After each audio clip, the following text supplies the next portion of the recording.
Welcome you back to the Patrick Netherton Show, 1130 The Tiger. He's Rogers. I'm Patrick. We're pleased to be joined by the voice of the New Orleans Saints, former Saints offensive lineman. He is Zach Strief. Zach, brother, how are you?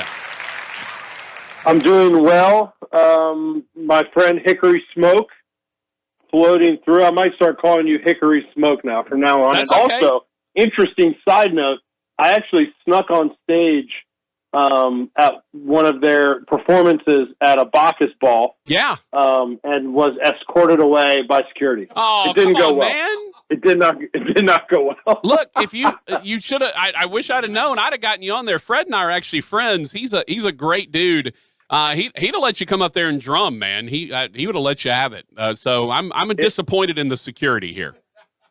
There's a definite possibility that I was not in the condition that you would want somebody on the stage. I ride in Bacchus, so it was a long day for me. And you're also not a small man.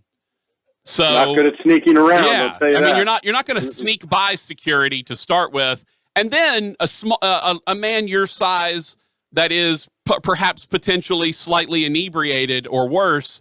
Yeah, you have the potential to do some damage up there with some musical equipment. You don't want me just wrecking around on stage, right? So I understand it. Listen, it was better enjoyed in the crowd. So still a good night. Hey, you mentioned Hickory Smoke. You smoking something? What do you got going on? Well, no, that's your that's your gonna be intro. my nickname. That's right, rolling through the airwaves like Hickory Smoke. You know, it's my guy Hickory. It's Hickory funny. Smoke. I don't even hear that anymore. Like of course not. I don't hear it anymore because we play it so often. But yes, I'm actually judging a barbecue competition this weekend, Zach. God bless you for that. Yeah, I was going to say, hey, if you're not doing anything this weekend and you want to come up, I'll get you in. You can do some judging if you like. Pretty slow Saturday. Yeah. Sunday's a little tight, but we make it work. Sundays, you got some stuff to do on Sunday. Hey, a little tight. Let's walk back to just what this season has been, because COVID protocols, none of us were really sure we'd even have a season, much less get to a postseason of any kind. College football managed to get through it somehow. The NFL managed to get every team played 16 games, and now in the playoffs. Are you in some way surprised that we actually got here based on where we were to start? I'm impressed. I think there's a lot of people that deserve some credit for finding a way to make this season happen and to get everybody through the year to play all 256 games. I mean, I don't know how many times I went on, radio shows or TV shows before the season started and said, let's be honest, there's going to be games missed, right? It's not going to be a complete season. It's inevitable. We have not seen another professional sports league really pull off what they were able to pull off. So, obviously, there's a tremendous amount of resources around the NFL. The teams deserve a tremendous amount of credit. It's amazing that we got through it all, or that we have at least to this date. I guess I should knock on wood, but we're down to the final 8 teams, and to have all those games played is pretty impressive. Yeah, it really is. And they played a game every week of the year. Every week of the every day of the week. Every day. Yeah. Every day of the week. Yeah, every day of the week got a game, which is pretty insane. All right, so let's talk about the Saints, who dealt with a little bit of COVID, but more so just sort of traditional injuries. Obviously, you know about Brees and his 481 broken ribs. You had Michael Thomas go out with the ankle sprain early, and yet now you look up and we don't know about Taysom Hill. We don't know about Latavius Murray, if they're going to go or not. They're doubtful right now. They didn't practice. But the Saints are about as healthy as they've been all season long at the time when you need to be as healthy as you can be. Yeah, absolutely. I think Google probably started wondering what was happening. I can't imagine how many people Googled how many ribs do you have as that number kept climbing, right? Just like waiting for that number to stop. And the injuries that the Saints have had this year have not – I don't know that they've had a ton of injuries, but they've been concentrated in certain position groups, and they've been to premier players. So obviously you lose Drew Brees and Mike Thomas for a period this year. Mike Thomas largely wasn't around for most of the season, really wasn't impactful much during the season, didn't have a touchdown catch a year after catching 149 passes. So, that was certainly damaging, but then we saw that kind of battle of attrition in the wide receiver room. We went into a game where Marquez Callaway was our real number one receiver. Yeah. We were without Mike Thomas. We're without Emmanuel Sanders. So we've seen, and I talked to Sean about this last week, and he told me, it's kind of a double-edged sword. Obviously, you don't want to lose guys during the year, but there's two major things that are affected, and I think this is very telling for what a good job the Saints did building this team. He said the first is when you have those injuries occur, you lose guys on special teams. And nobody ever talks about that because all these backups are your special team starters. And so you've really, you're walking out a special teams unit with guys that maybe haven't been in the building or maybe haven't been active all season long. Those are the positions where you start looking and going, man, that's really a hole. We got three guys playing in a row there that, haven't played together. And the other side of it is, you build and you find out about your depth so much more in a season like this. So the Saints are incredibly high on Marquez Callaway. And I think they would have been regardless. But would any of us have ever thought of him, known of him, talked about him? Probably not. And yet what you have now is a young man with a really bright future that has shown that he belongs and that he can contribute, at this level. And so there's a bunch of stories of that. We got to see Taysom Hill as a starting quarterback, another huge question mark for this team moving forward, where you kind of get an opportunity to see some of those guys.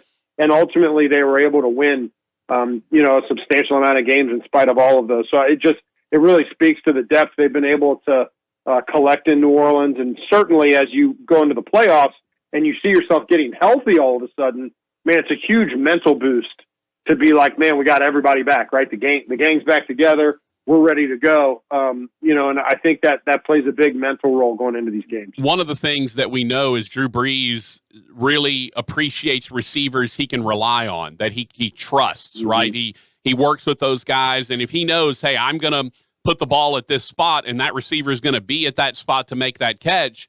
And so when you have a Thomas go down, when you have these guys, and as you mentioned, a little Jordan Humphreys getting time now, and a Marquez Callaway, it allows those guys to build a rapport with Drew, and that's why you see a guy like Deontay Harris have 7 catches last week, because you can't double team everyone. Someone's going to be available, and Drew Brees is the ultimate distributor where he's going to throw it to whoever's open. It doesn't matter who that guy is. Yeah, and it's kind of interesting to even mention, a guy like Deontay Harris when you look forward to this game against the Buccaneers, because the message around the Buccaneers all season long has been about these receivers, right? Mm-hmm. The weapons this team has, and it's impressive the talent they've amassed on the outside, and yet, they're dealing with the same thing with the Saints. There's not as many all-pro awards in the Saints, wide receiver room, but, Mike Thomas coming back was obviously a huge gain for the Saints coming back. But we've seen Deontay Harris really from the first week of the season develop as a receiver. Mm-hmm. You get in the last week, you finally have everyone, and you don't just have everyone. You've got Mike Thomas healthy. That rapport's there. But Emmanuel Sanders, early in the year when Mike was around in week 1, they didn't have any rapport yet. Drew and Emmanuel with a shortened, training camp, they weren't on the same page. And yet without Mike, suddenly he really started looking to Emmanuel down the stretch there. And so now you've built that relationship with Emmanuel. And you've got Alvin Kamara, who everybody is terrified of, appropriately so. But then you look at someone, you've created space for a player like Deontay Harris. And Deontay Harris, with space around him, is a bad dream waiting to happen for an NFL defense. The guy is just so hard to take down one-on-one. He's so difficult in space to deal with. And he plays like he's been in the league for 8 years. I mean, it's unbelievable. You have a 5'7" kid out of Assumption College, and he shows up in the NFL, and on day one, it's like he's been there for, half a decade. So really impressive, and the Saints have weapons all over the place, and now weapons that have a lot of game experience, which wasn't the case early in the year. Yeah, that's the one, the Taysom Hill fumble. You look downfield, and Deontay Harris is breaking across the field, and it's going to be a touchdown. I mean, that's strike up the band right there. That's the stuff that's promising that you look at and go, that's something the Saints haven't had necessarily the last couple of years. We're talking to Zach Strief, voice of the New Orleans Saints. Let's talk offensive line for a bit. We had a question from one of our listeners about Cesar Ruiz and about, he's struggled at times. At times he's looked really good. He's going up probably against Ndamukong Suh, who's been one of the more dominant defensive linemen. As you just look at Ruiz in particular, but that offensive line as a whole, are there concerns for you against a Buccaneers front and especially that linebacking core that has been so effective? Yeah, I mean, listen, I think it's a really good front seven. They have been for a couple of years now. There's really good players across that group. I think Shaquille Barrett and what he's been able to do is really impressive. JPP has been super productive since he's been there. I think you've got it right there. The guys in that front seven that really can beat you are Levante David and Devin White. Sorry, because Devin White. Thank you. Who just came back? They're monsters, right? I mean, they're absolute monsters. They're all over the field. They're crazy productive. With a guy like Ndamukong Suh, who's a really good football player, but he's a power player, right? He's a power guy. What he's great at is making sure that Levante David and Devin White are free, right? I mean, that's where they really, serve that purpose their best. But the Saints are fortunate. I think these defensive ends can get after people, and the Saints have, by and large, neutralized both of those players, and I think they will again this week. I think the interior guys have done fine. I don't think they've been dominant. I think that it's hard to even compare them to what we've got outside, right? I mean, you've got two realistic all-pro tackles in this offense that give you so much flexibility. But there's some matchup difficulties inside for sure. And this is a team that I think is really going to attack the inside, with pressures. Levante David is an excellent blitzer, as is Devin White. So I think, you could definitely see some issues inside, but, those guys playing to their capabilities, I think Cesar Ruiz has a super bright future. I think Eric McCoy's been very good since he got here. And Andrews Pete, is probably the most up and down player in that group, which you don't want to have to say considering that he's been in the league for a while. He's the guy for me you watch. If he starts that game well, if he's got his feet under him, if he's playing confidently, he's a tough player for defensive linemen to deal with.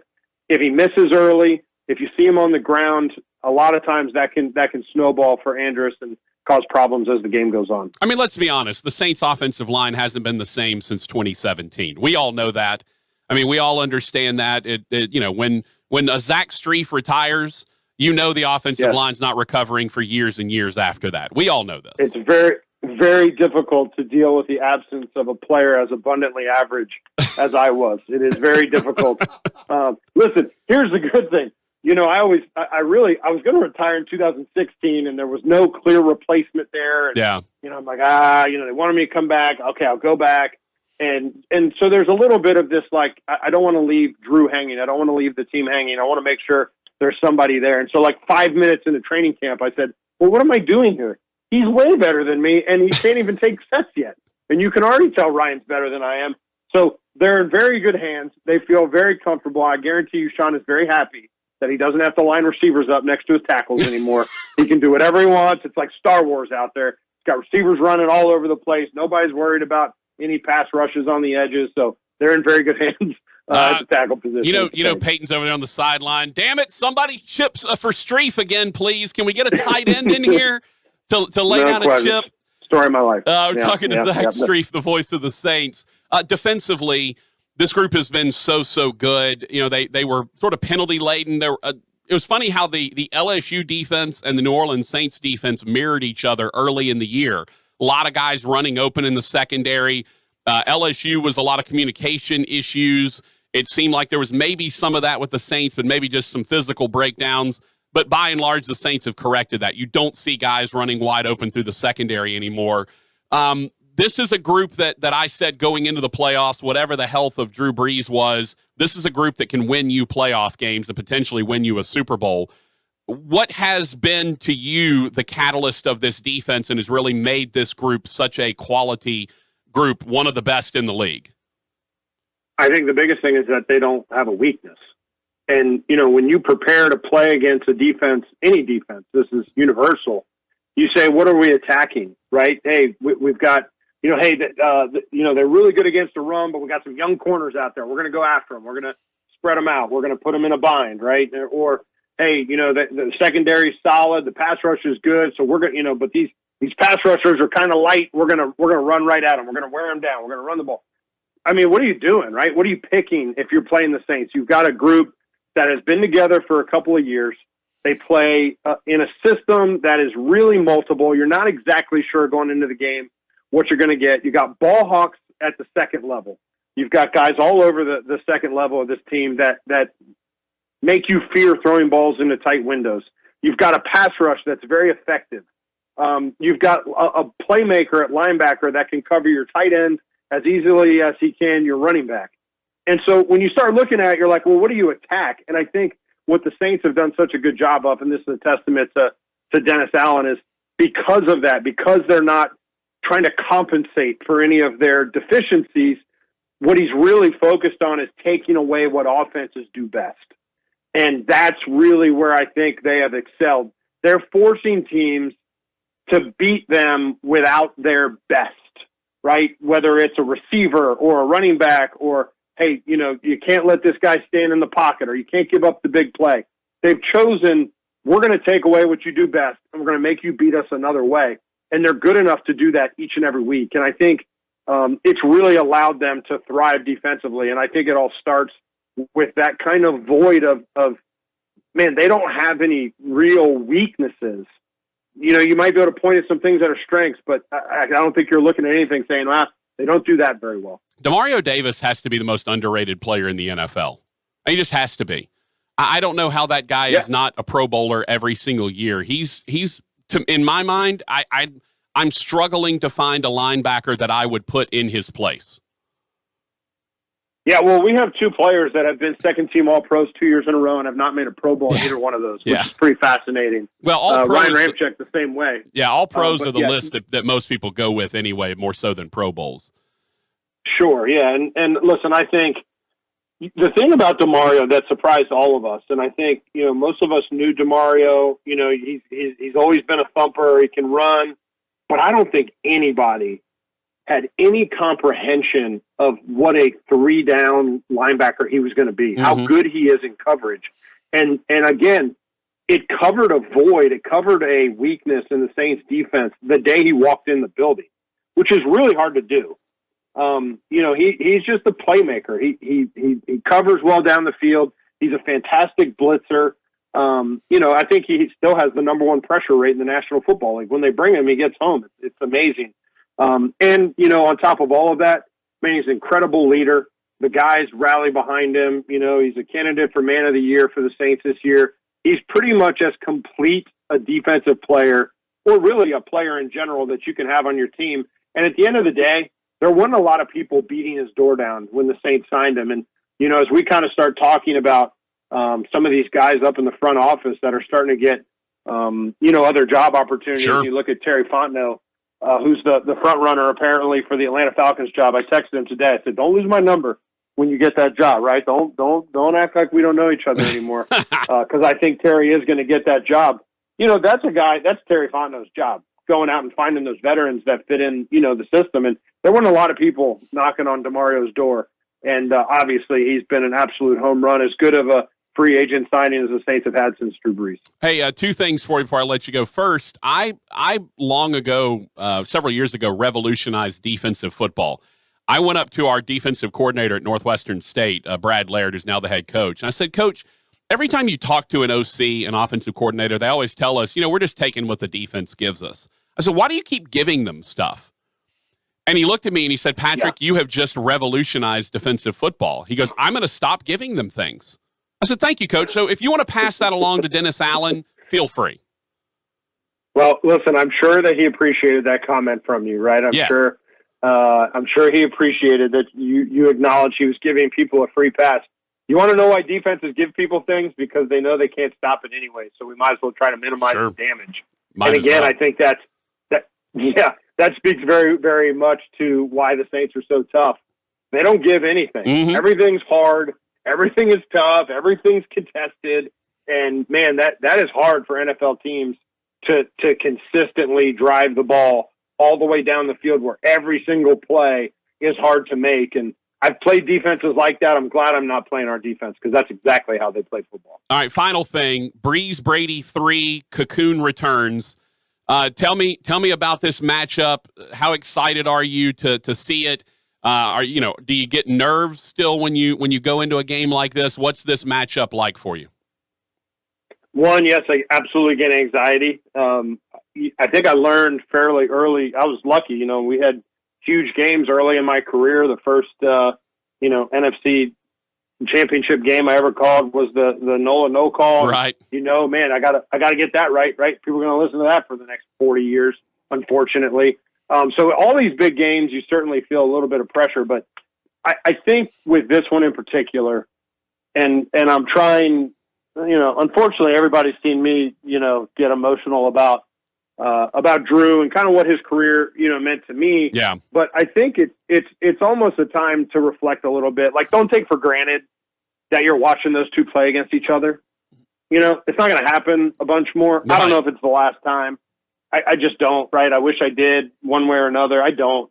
But, man, don't take them for granted. They've changed the amount of joy that those two dudes have brought to fans all over the country, or even disappointment, right? I mean, nobody likes Brady unless he played for you, right? Nobody likes him because he keeps winning. But they really have been the hours of entertainment that we've gotten out of them, and to see them compete against each other at this age and at the level that they're both playing is just pretty special. And I think it's certainly worth acknowledging.